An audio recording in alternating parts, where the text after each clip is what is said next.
Assalamualaikum warahmatullahi wabarakatuh. Perkenalkan, anggota kelompok kami. Yang pertama ada saya, Dwi Agustin Wulandari, NIM A5101700162. Selanjutnya ada rekan saya. Saya Sri Handayani, NIM A5101700195. Di sini kita sedang berada di Candi Ceto. Kami akan mengulas tentang Candi Ceto dan keistimewaannya. Candi Ceto sendiri adalah merupakan salah satu peninggalan purbakala yang terletak di lereng Gunung Lawu yang terdapat di Karanganyar. Candi Ceto sendiri dibuka pada tahun 1978. Di sini Candi Ceto itu masih berhubungan dengan Candi Suko, di mana terdapat namanya masih sederhana dan bertingkat-tingkat seperti punden.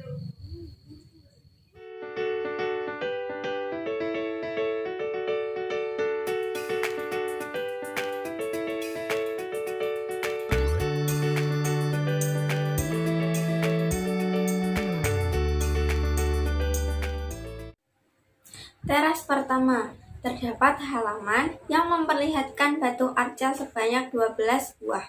Ke-12 buah batu arca ini disebut sebagai Nyai Gemang Arum. Pada teras pertama, kita akan menjumpai gapura seperti pura yang ada di Bali. Teras kedua, pada teras ini terdapat gapura dan tangga yang di sampingnya terdapat arca Nyai Agni. Pada teras kedua ini kita akan menjumpai 3 ikonik. Yang pertama, gambar burung Garuda yang merupakan perwujudan dari Dewa Wisnu itu sendiri. Yang kedua, kita akan menjumpai patung kura-kura sebagai wujud dari penciptaan para binatang. Yang ketiga, kita akan menjumpai batu yang disusun seperti segitiga serta arca kala cakra. Arca kala cakra ini berbentuk seperti alat kelamin laki-laki sebagai perwujudan dari terciptanya manusia. Pada zaman dahulu, Candi Ceto sering disebut sebagai candi laki-laki atau dalam bahasa Jawanya yaitu Candi Lanang, dikarenakan arca kala cakra ini yang berbentuk seperti alat kelamin laki-laki. Teras ketiga. Pada teras ini kita akan menjumpai 2 bangunan tanpa dinding atau bisa disebut dengan pendopo. Pendopo ini bisa digunakan untuk acara-acara tertentu.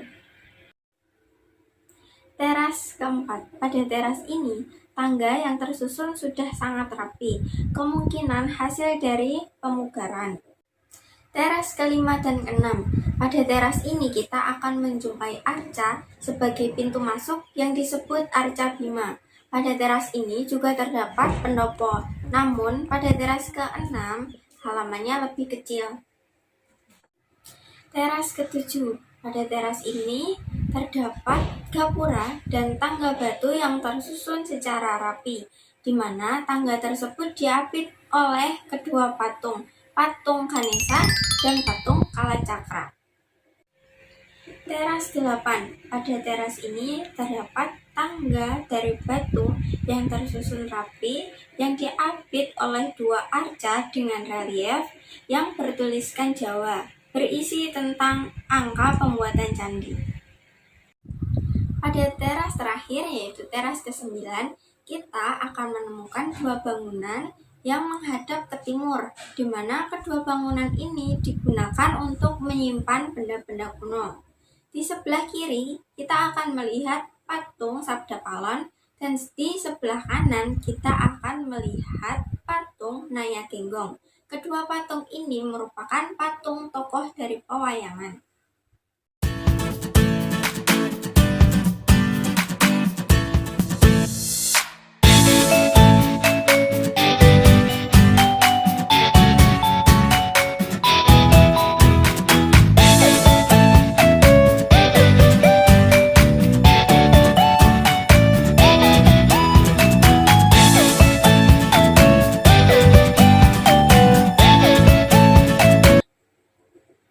Pembahasan pertama mengenal keunikan dari Candi Suko.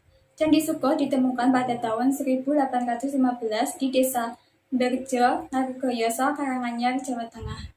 Candi Suko pertama kali ditemukan oleh Johnson pada masa pemerintahan Britania Raya. Pada saat itu, Johnson ditugaskan untuk mengumpulkan data yang diperlukan dalam menulis buku The History of Java oleh Thomas Stafford Raffles.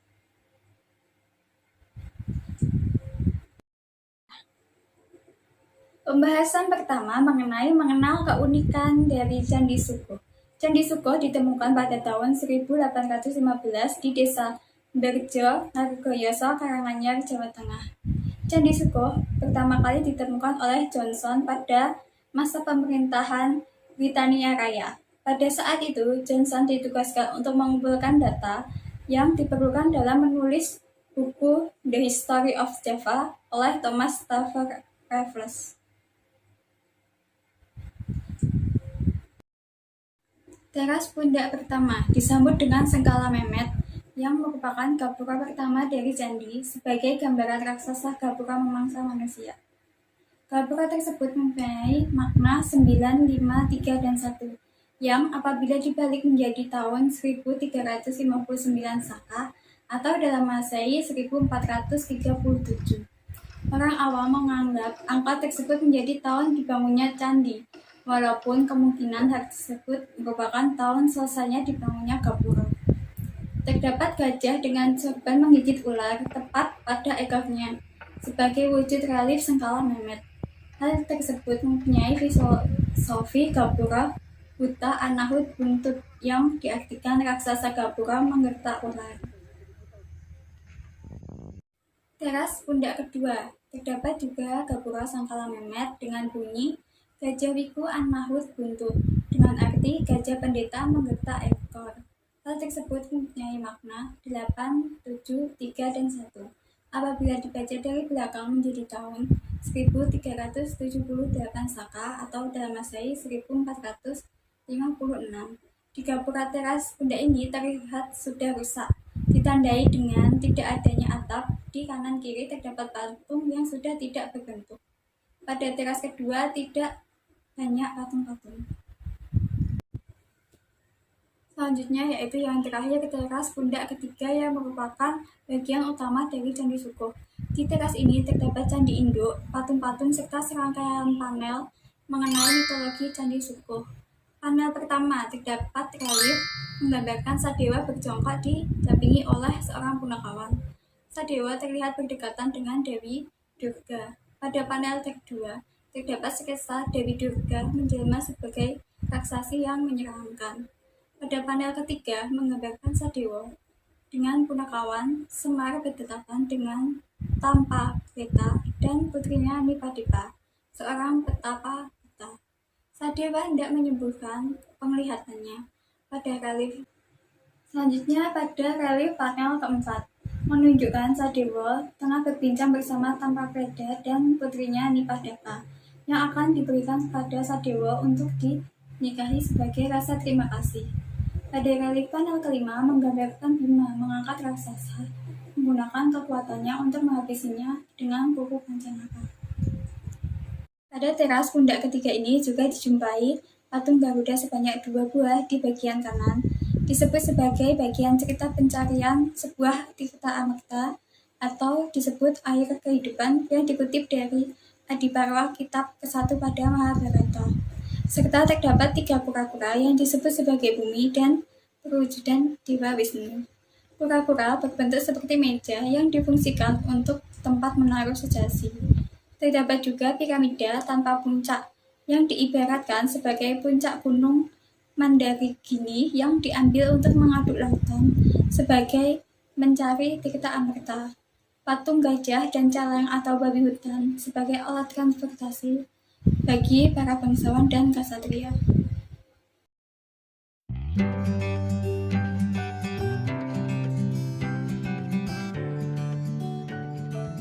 Kain yang memiliki corak hitam putih bak papan catur ini bernama kain kampuh. Kain tersebut diberikan sebagai bentuk penghormatan di tempat ibadah Hindu. Pemakaian kain kampuh wajib jika ingin memasuki kawasan Candi Suko dan Candi Ceto. Saat kita akan memasuki kawasan candi, di sebelah loket akan disediakan kain kampuh. yang wajib digunakan oleh para wisatawan. Para wisatawan hanya perlu membayar seikhlasnya untuk biaya penanganan dari kain kampuh. Dalam mengenakan kain kampuh terdapat tata caranya. Bagi laki-laki akan diikat di depan, jika bagi perempuan akan diikat di samping. Hal ini sebagai pembeda antara laki-laki dan perempuan. Sekian dari kami tentang keunikan bentuk piramid pada Candi Sukuh dan Candi Ceto sebagai peninggalan Majapahit. Wassalamualaikum warahmatullahi wabarakatuh.